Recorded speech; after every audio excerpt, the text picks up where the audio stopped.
Fadly Faisal bantah jadi pemeran pria video 47 detik yang mirip Rebecca Clover. Nama Fadly Faisal terseret kasus video 47 detik yang saat ini tengah viral di media sosial. Diketahui dalam video yang beredar tampak seorang wanita yang wajahnya mirip Rebecca Clover sedang berbaring di atas tempat tidur. Banyak yang menduga jika pemeran pria di video tersebut adalah Fadly Faisal. Mengenai hal itu, Fadly Faisal akhirnya buka suara. Fadly membantah jika pemeran dalam video tersebut adalah dirinya. Bantahan Fadly Faisal disampaikan oleh sang ayah, Haji Faisal.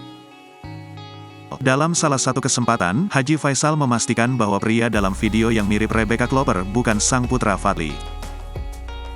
Faisal pun memiliki firasat kuat bahwa Fadly tidak mungkin melakukan hal tersebut.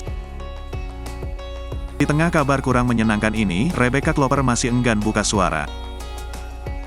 Bahkan dirinya menutup kolom komentar akun sosial medianya karena terus digempur komentar-komentar warganet.